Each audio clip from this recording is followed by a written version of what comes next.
안녕하세요. 시인 수필가 하태무의 책 읽어주는 여자 그 52번째 시간입니다. 오늘은 시인 박구경님을 소개합니다.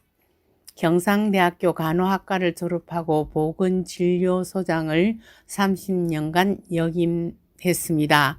1996년 문예사조로 등단하여 경남일보 기자, 민족문학작가협회 회원, 마루문학, 일시문학동인이었습니다. 윤선도 문학대상, 경남작가상, 토지문학제 하동문학상 등을 수상한 따스한 시선과 꼿꼿한 정신을 바탕으로 지역에서 시를 쓰다가 향년 68세의 나이로 별세했습니다. 박구경 시인의 시집 진주형평운동은 진주의 형평운동이라는 역사적 사실을 바탕으로 현실을 깊이 있게 통찰하며 삶을 직조하는 감각과 서정이 곡진하다는 평을 받고 지난해 형평지역 문학상을 수상했습니다. 박 시인의 시를 소개하겠습니다.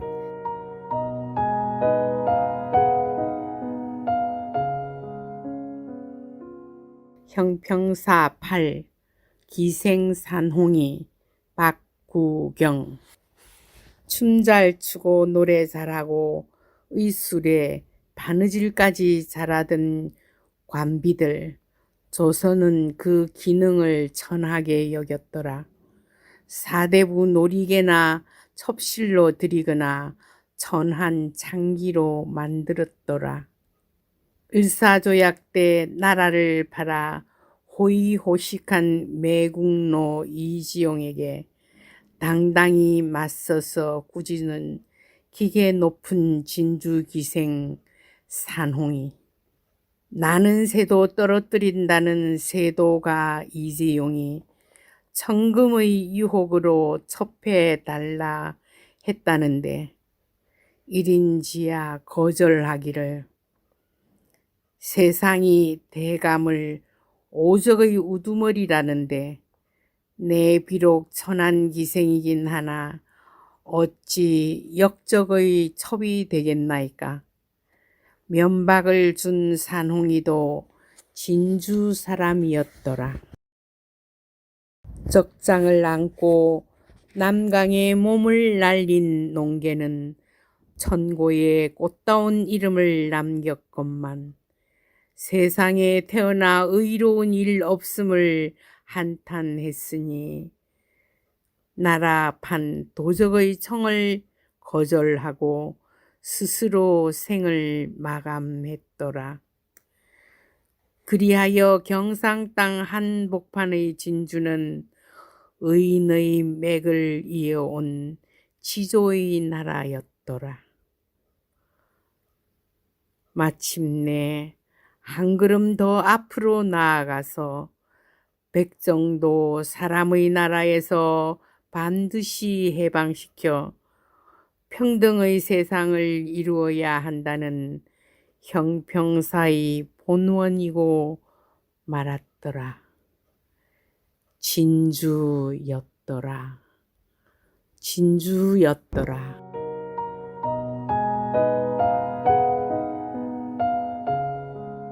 제 이야기는 남해 FM 91.9MHz 라디오와 남해 FM 스마트폰 전용 앱, 남해 FM 유튜브와 페이스북 또는 네이버 블로그 소류의 꿈을 통해서 매주 금요일 저녁 8시부터 30분간 진행됩니다.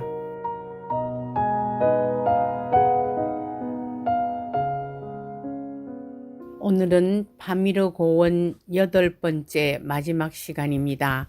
이제 우리는 그 유명한 5,000고지의 파미르 고원을 넘으며 18시간 강행군을 하기도 하고 비 오는 밤을 운전하기도 하고 거센 모래바람에 자동차 문이 닫히지 않아 고장을 내기도 하면서 안전운전을 맡아준 기사님과 작별하고 다른 차를 바꾸어 타고 무르갑을 떠나 오시로 향했습니다. 오시에서는 박 선생님 부부는 다른 일정이 있어 하룻밤만 함께 자고 헤어집니다. 오시에서 최고급이라는 호텔은 덥고 칙칙했지만 공간은 넓었습니다. 아침 식사는 함께하고 박 선생 부부와 헤어져 벤조님 부부와 함께 유네스코 문화유산을 보러 가기로 했습니다. 무르갑에서 오시까지 도착만 해주기로 차를 렌트했기 때문에 우리는 버스를 타고 다니거나 택시를 타야만 했습니다. 아침 대바람에 택시를 타고 일단 오시의 시장 구경을 합니다. 여러 문양의 카페 시장과 일용품들의 가게를 봅니다.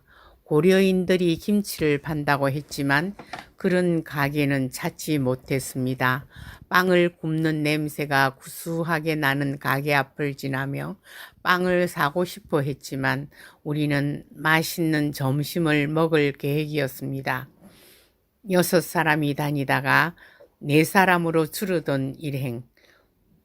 오붓하게 맛있는 점심이나 먹자고 아름다운 식당가를 찾았습니다. 양고기를 구워 파는 고급 레스토랑이었습니다. 구소련 정부의 간부들이 왔음직한 너무나 고급스럽고 화려한 실내 장식과 아름다운 자연 경관이 있는 숲속에 그 식당은 있었습니다. 마당에서는 아름다리 나무 아래에서 전문 요리사가 양고기를 굽고 있었고 그 맛있는 냄새가 온 숲속을 진동하였습니다. 우리는 주문을 해야 했습니다. 유 교수님이 등갈비가 맛있을 거라고. 그런데 거기에 적혀 있는 주문서에 리브아이라는 말은 없었습니다.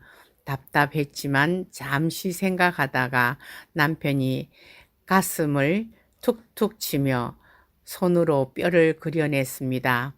주문을 받는 웨이터는 하하 웃으며 알아들었다는 신용을 했습니다. 느긋하게 먹고 너무나 유쾌하게 다녔던 여정을 이야기하며 노닥거리다가 우리는 슐레이만 산을 보러 갔습니다. 많은 사람들이 산을 오르고 있었습니다. 슐레이만 산. 오시는 유라시아로 통하는 실크로드의 관문입니다. 키르기스탄의 오시에 위치한 슐레이만 산은 이슬람 신자들의 성지라 여겨지는 곳입니다. 2009년 6월 유네스코 세계문화유산으로 지정된 슐레이만 산에서 치유와 복을 기원하는 사람들의 모습을 살펴봅니다. 기원전 천년경의 아리아계 민족이 살았던 동굴터가 남아있는 이 슐레이만 산 성산은 키르기스스탄의 오슈시의 뒤쪽에 있는 페르가나 계곡 위에 우뚝 서 있습니다. 중앙아시아 비단길의 주요 경로가 교차하는 지점의 이 산은 1500년 동안 여행자들의 표지가 되는 성스러운 산으로 추앙받았습니다. 봉우리 5개와 경사면에는 수많은 고대의 예배소, 암각화가 그려진 동굴이 있을 뿐 아니라 16세기에 재건된 모스코 2개가 있습니다. 지금까지 세계 유산 목록에 등재된 암각화가 있는 곳도 101개에 달합니다. 암각화에는 기하학적인 형태뿐만 아니라 사람, 동물들의 모습이 표현되어 있습니다. 유적지 중 17개 장소는 아직도 예배소로 사용되며 나머지는 사용되지 않습니다. 산 봉우리 곳곳에 산재한 예배소는 좁은 길로 이어져 있습니다. 예배소는 불임, 두통, 요통 등의 치유를 빌고 장수를 기원하는 장소였던 것이었답니다. 이러한 산악 숭배는 이슬람 이전의 신앙과 이슬람 신앙이 합쳐진 유적지인데 중앙아시아에서 볼 수 있는 산악 숭배의 가장 완전한 예로 수천 년 동안 지속되어 왔다고 합니다. 첫 번째 산봉우리에 전망대를 세웠고 두 번째 산봉우리에는 텔레비전 안테나를 설치했습니다. 산 동쪽 기슭 가까이에는 군인들이 주둔하는 병영과 국경초소를 만들었고 텔레비전 방송국, 박물관, 카페와 식당이 딸린 행정 건물을 여러 채 지었습니다. 그 정면에는 기념비가 우뚝 서 있습니다. 대부분 가족 단위, 친척 단위인 듯 많은 사람들이 그 성스러운 산을 수없이 오르고 있었습니다.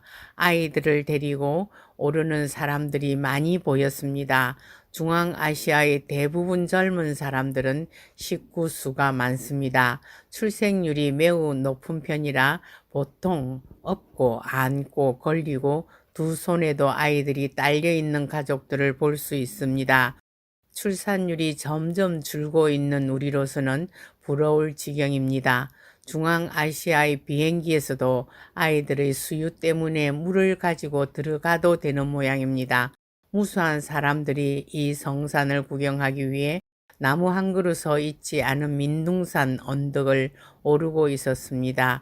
9세기 중엽 빌리카노프는 진정한 신앙인이라면 적어도 생애에 한 번은 오시 성지를 방문해야 한다는 계율을 가지고 있었다고 말했습니다. 이 산에 대하여 언급한 가장 오래된 기록은 13세기의 중국 문헌이라고 합니다. 여기에는 몫이 숭배되는 산에 있는 도시 또는 다반의 도시들 중 하나라고 언급되어 있습니다. 13세기 말 바라크는 이 산의 이름이 바라크라는 이 산의 이름이 확인되었고 15세기에는 페르시아어로 바라쿠크라고 불렀습니다. 이는 홀로 서 있는 또는 아름다운 산을 의미합니다. 현재의 이름은 18세기의 기록에 처음으로 나옵니다. 아라비아의 전설에 의하면 이 산에 예언자 슐레이만 성서에 나오는 솔로몬이 살았다고 합니다. 구소련은 슬로이만투에서 행해지는 종교적 행위를 모두 없애려고 하였습니다. 이슬람교 건물 여러 채를 파괴하였고 이 산을 공원으로 만들어버림으로써 산에서 이루어진 전통이 사라졌습니다. 철로 된 관으로 관계시설을 만들어 토종나무가 아닌 검은 느릅나무만 경사면 기슭에 심을 수 있었습니다. 여러 채의 새 건물과 구조물, 특히 방문객이 쉽게 접근할 수 있도록 현대화된 길을 만들었습니다. 이 길은 부분적으로 옛날 순례자가 다녔던 길과 겹칩니다. 19세기와 20세기 초까지 산이 종교적으로 중요하다는 기록은 전혀 없었습니다. 1812년 동인도 회사에서 일하는 파키스탄인 미르 이제트 울라가 자신의 회고록에 매년 봄이 되면 인접 국가에서 각기 다른 국적의 순례자들이 이곳으로 몰려든다고 썼습니다. 그 무렵에 오시시를 방문한 러시아 장교 나자로프는 오래된 두 개의 건물과 그 아래 큰 동굴이 건축물은 타크 슐레이만이라고 불립니다. 매년 아시아인들이 산을 숭배하기 위해 이곳으로 온다. 그들은 이곳에서 솔로몬의 영혼을 숭배한다고 믿었다라고 언급했습니다. 구체적 증거를 보면 술레이만투에서 행한 가장 오래된 숭배의식은 미트라 숭배였을 것으로 보입니다. 미트라는 인도 아리안족의 가장 오래된 신들 중 하나로 나중에 조로아스터교 신전에 모셔졌습니다. 미트라는 빛과 화합과 진실의 신입니다. 전설에 따르면 그는 동굴 속 바위에서 태어났다고 합니다. 미트라 숭배에는 신성한 술인 하오마, 생명나무인 가오케레나 나무에서 뽑아낸 불사주로 마시면 회춘한다고 하는 그 술을 바치는 의식이 있었습니다. 술레이만투의 숭배 장소, 바친 술로 반들반들해진 배수, 홈이 있는 돌, 동굴에서 미트라가 탄생한 것을 묘사한 경사진 매끄러운 바닥은 이 숭배의 의식과 관련이 있을 것입니다. 그 슐레이만 산을 다 보고 난 후에 브라나 미라넷으로 갑니다. 유네스코 문화유산인 브라나 미라넷은 북부 키르기즈스탄의 추이주에 있는 도시 토크목에 있습니다. 이 토크목은 키르기즈스탄의 수도 비스케크에서 동쪽으로 약 80km에 있는 작은 도시입니다. 우리는 오시의 시장통에서 버스를 기다렸다 탔습니다. 땀 냄새가 훅 하고 나는 미니버스 안에 사람이 빼곡히 탑니다. 1시간쯤 가니 저 멀리 높다란 탑이 보입니다. 이 도시의 이름은 키르키스어로 망치를 뜻합니다. 11세기경 소그드인들이 세운 첨탑이라고 합니다.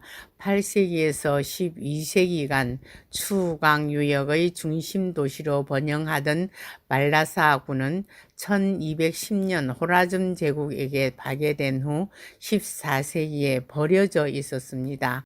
카라한 시기의 브라나 미라넷 등은 2014년 유네스코 세계유산이 되었습니다. 이 원통형 첩탑은 천문대와 전망대, 방의용 망루, 기도 시간을 알리기도 하고 먼 길을 이동하는 실크로드 대상들을 위한 등대의 기능 등으로 사용되었습니다. 좁은 계단을 힘있게 꼬불꼬불 기다시피 탑 위로 오르니 제법 넓은 옥상이 있습니다. 멀리 보이는 들판의 경치가 너무 시원하고 아름답습니다. 예쁜 여학생들이 우리 주변으로 우르르 몰려옵니다. 어디서 왔느냐고 묻기도 하고 우리가 매우 궁금하고 신기한가 보았습니다. 어디서나 젊음은 아름다움이라는 말과 통하기도 한가 보다고 그 명랑하고 밝은 분위기에 잠깐 젖어보며 생각합니다. 브라나 미라넷의 전설은 이러합니다. 옛날 옛적 키르기즈스탄의 강력한 왕이 있었습니다. 그는 어린 외동딸을 유난히 귀여워했습니다. 왕은 공주의 운명을 알고 싶어 유명한 예언자를 불렀습니다. 그녀는 거미에 물려 죽을 운인데 16세를 넘기지 못할 것이라고 말했습니다. 두려움을 느낀 왕은 공주가 안전하게 자라도록 높은 탑을 쌓아 꼭대기에서 살게 했습니다. 특별 경호와 동시에 항상 조심하게 키웠으므로 적에 의해 살해당하지는 않았습니다. 하인들도 그녀에게 음식과 물을 가져왔을 때는 물론 내용물과 옷을 살피며 확인했습니다. 그녀가 16세를 넘기는 생일날 왕은 그 예언이 이루어지지 않았다는 것을 매우 기뻐했습니다. 직접 딸에게 가서 축복하고 과일 바구니를 선물했습니다. 너무나 황급히 움직이다가 그 속의 포도송이에 독거미가 숨어 있음을 알아채지 못했습니다. 딸이 과일을 향해 손을 뻗었을 때 거미가 딸을 물었고 공주는 그냥 죽고 말았습니다. 슬픔에 휩싸인 왕은 탑을 세게 두들기며 울부짖어 탑의 윗부분이 부서졌다고 합니다. 현재 탑의 높이는 24m, 원래 45m였던 탑의 상단부는 15세기, 6세기의 지진으로 붕괴되었다고 합니다. 1974년에 복구 작업이 있었고 외벽은 붉은 벽돌로 띠를 둘러 기하학적인 무늬로 장식했습니다. 중앙아시아에서 가장 오래된 건축물 중의 하나이랍니다. 이후에 만들어진 다른 미나렛 첨탑들의 제작에 표준 형식으로 사용되었습니다. 브라나 탑을 포함해 바라사군 유적지 일대는 고고학, 건축학적인 가치를 인정받아 유네스코 세계유산으로 등록되었습니다. 탑의 주변에서 아름다운 문양의 사진도 찍고 오래 머물면서 쉬다가 시장통을 지나 다시 버스를 타고 오시로 돌아왔습니다. 그렇게 파미르 고원을 거쳐 키르기즈스탄의 오시까지의 일정을 마친 우리는 국내선 비행기를 타고 비스케크의 벤조님 집에 도착했습니다. 일주일도 넘게 비운 집에 도착해서 피곤했지만 비스케크 국립공원의 계곡을 보았습니다. 오시에서 헤어진 박 선생님 부부와 비스케크 국립공원이라는 계곡과 2200고지의 산에서 야생화 만발한 낙원을 보고 점심까지 고려인 식당에서 잘 얻어먹고 쉬고 있었는데 갑자기 오후 늦게 별을 보러 가자고 변조님이 아이디어를 냅니다. 비스케크 시내에서 약 1시간가량 떨어진 짠낫 리조트로 갔습니다. 여정의 마지막 밤이라고 특별 이벤트로 급조된 프로그램, 천산자락 아래에서 별보기 프로그램으로 이름난 송콜 호수는 너무나 멀었습니다. 그래서 가까운 데로 가기로 한 것입니다. 리조트에 도착하자마자 어둑어둑해지는 리조트의 앞산이 가깝게 보이는 방 둘을 잡습니다. 어두워서야 별을 본다면서 가자마자 사우나 하러 가서 10시가 넘도록 벤조님과 수다를 떨고 놀았습니다. 지나온 밤일의 이야기, 오늘 같은 비스케크의 아름다운 자연, 초록 불밭과 꽃밭들의 이야기, 살아온 이야기, 앞으로의 이야기, 언제 시간이 다 지나가 아쉬운 작별의 시간만 남겨놓고 있습니다. 별을 보고자 했지만 리조트의 환한 빛 때문에 잘 보이지가 않았습니다. 알퐁스 도우대의 별 이야기까진 않더라도 좀 더 낭만적인 밤을 기대했건만 리조트의 멋진 카페에서 물 한 병과 맥주 한 잔, 그리고 키르기스스탄의 젊은 연인 한 쌍이 벌이는 진한 애정 행각을 양념으로 즐겼습니다. 그래도 거침없이 흐르는 계곡의 요란한 물소리를 들으며 객실로 돌아와 우리의 사진작가, 내 남편의 사진을 컴퓨터에 넣고 슬라이드쇼로 보았습니다. 어찌 저 험난한 여정을 무사히 지나올 수 있었을까요? 험난한 지구의 지붕 밤일의 8일 동안 아무도 고산병에 시달린 일도 없이 머리 한번 아프지 않고 안전하게 끝낼 수 있게 해주신 우리를 지키시는 분에게 절로 감사의 기도가 쏟아져 나옵니다. 다른 사람들의 경험들을 읽었지만 우리처럼 순탄하게 그 길을 걸었던 사람이 없었던 탓에 함께했던 동반자들이 소중하게 느껴졌습니다. 집에서 가져간 옥수수와 과일들을 먹으며 깊은 밤까지 담소를 나누다 새 아침 산을 오르기로 하고 잠을 청합니다.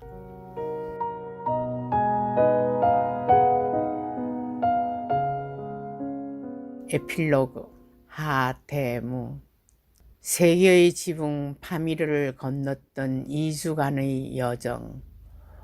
5월의 끝 6월의 초입 꽃다운 계절에 히말라야 산맥, 텐산 산맥, 카라코람 산맥, 힌두쿠시 산맥, 지구상에서 가장 높은 고산지대를 걷고 걸었네.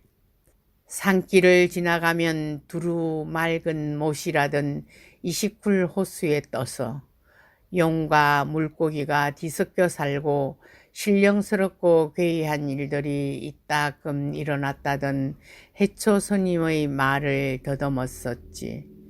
타지키스탄, 키르기스탄, 아프가니스탄, 파키스탄, 중국에 걸친 고원은 길고도 높았지.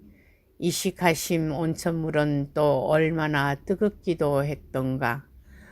공차는 어린 아프가니스탄 아이들을 구경하듯 보며 강 하나 건너 보이는 슬픔으로 가슴을 앓았었네. 삶의 고산증은 날마다 어지러웠고 가슴은 늘 뜀박질했어도 여행지에서 샘솟던 에너지. 달콤한 중앙아시아의 과일들로 척박한 그곳에 살고 싶었네. 도대체 사람은 얼마나 험한 길을 걸어야만 비로소 사람 구실을 하는가? 비둘기는 얼마나 날아야 어느 모래톱에서 쉴 수가 있는가? 도대체 얼마나 많은 땅을 밟아야 나의 역마살은 잠을 자게 되는가? 하느님의 별장 키르기스탄의 텐산에 청길, 만길, 아득히 피어있던 향기로운 곳, 그곳을 잊지 못하여 밤이르 다시 가고 싶은 곳.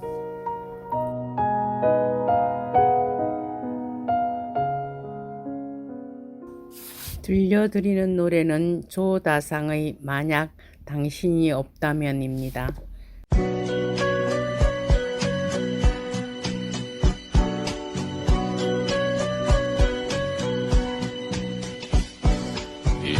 Tú no has de volver, dime por qué yo viviré, arrastrarme en un mundo sin ti, sin esperanza ni fe. Y si tú no has de volver, para inventar el amor,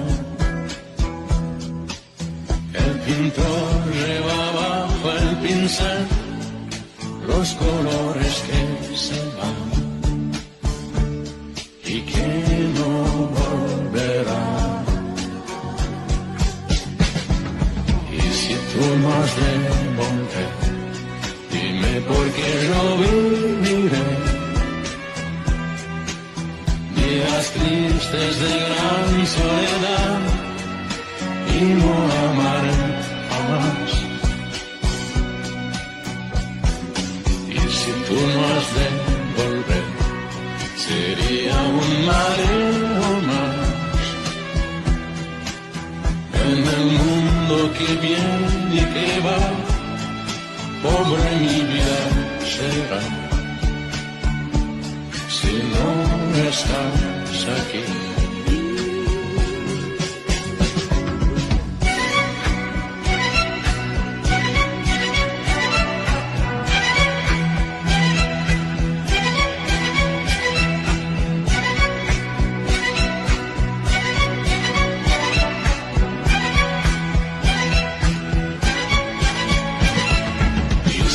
No has de volver, dime por qué yo viviré.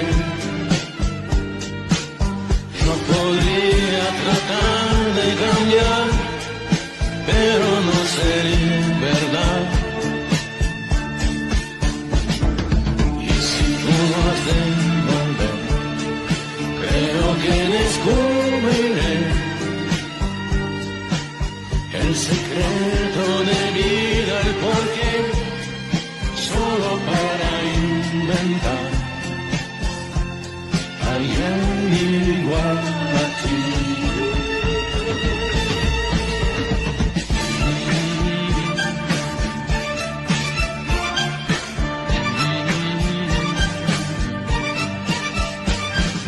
Y si tú no has de volver, dime por qué yo viviré